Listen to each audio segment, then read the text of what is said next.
Our reading continues from the book of Job, beginning with chapter 16, verse 1 through 18, verse 21.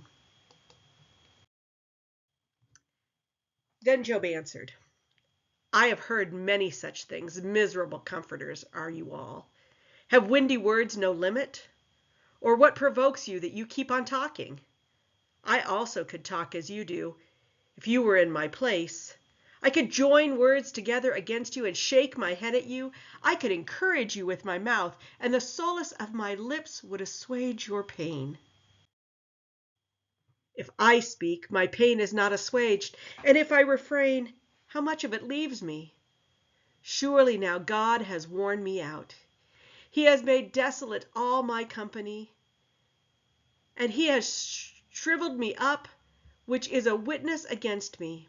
My leanness has risen up against me, and it testifies to my face. He has torn me in his wrath and hated me. He has gnashed his teeth at me. My adversaries sharpen his eyes against me. They have gaped at me with their mouths. They have struck me insolently on the cheek. They mass themselves together against me. God gives up to the evil and casts me into the hands of the wicked. I was at ease, and he broke me in two. He seized me by the neck and dashed me to pieces. He set me up as his target. His archers surround me. He slashes open my kidneys and shows no mercy. He pours out my gall on the ground. He bursts upon me again and again. He rushes at me like a warrior. I have sewed sackcloth upon my skin and have laid my strength in the dust. My face is red with weeping, and deep darkness is on my eyelids, though there is no violence in my hand, and my prayer is pure. O earth, do not cover my blood. Let my outcry find no resting place. Even now my witness is in heaven, and my advocate is on high. My friends scorn me. My eye pours out tears to God, that he would maintain the right of a mortal with God, as one does for a neighbor. For when a few years have come, I shall go the way by which I shall not return. My spirit is broken. My days are extinct. The grave is ready for me. Surely there are mockers around me, and my eye dwells on their provocation. Lay down a pledge for me with yourself. Who is there who will give surety for me? Since you have closed their minds to understanding, therefore you will not let them triumph. Those who denounce friends for reward, the eyes of their children will fail. He has made me a byword of the peoples, and I am one before whom people spit. My eye has grown dim from grief, and my members are like a shadow. The upright are appalled at this, and the innocent stir themselves up against the godless. Yet the righteous hold on to their way, and they who have clean hands grow stronger and stronger. But you, come back now, all of you, and I shall not find a sensible person among you. My days are past, my plans are broken off, the desires of my heart.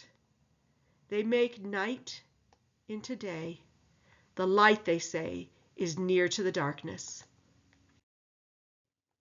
If I look for Sheol as my house, if I spread my couch in darkness, if I say to the pit, you are my father, and to the worm, my mother or my sister, where then is my hope? Who will see my hope? Will it go down to the bars of Sheol? Shall we descend together into the dust? Then Bildad the Shuhite answered, how long will you hunt for words? Consider, and then we shall speak. Why are we counted as cattle? Why are we stupid in your sight? You who tear yourself in your anger, shall the earth be forsaken because of you, or the rock be removed out of its place? Surely the light of the wicked is put out, and the flame of their fire does not shine.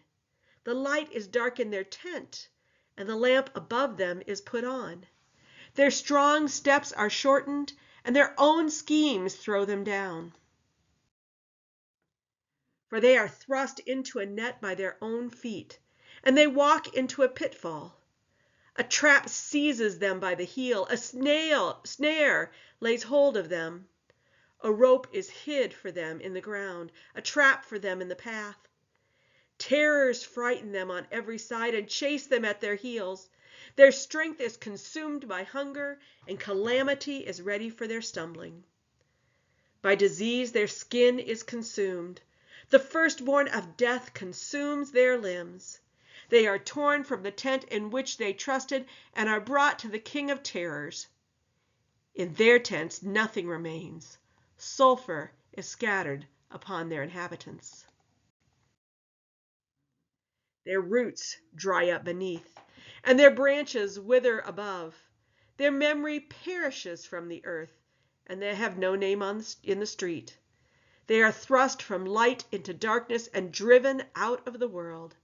They have no offspring or descendant among their people, and no survivor where they used to live. They of the West are appalled at their fate, and horror seizes those of the East. Surely such are the dwellings of the ungodly.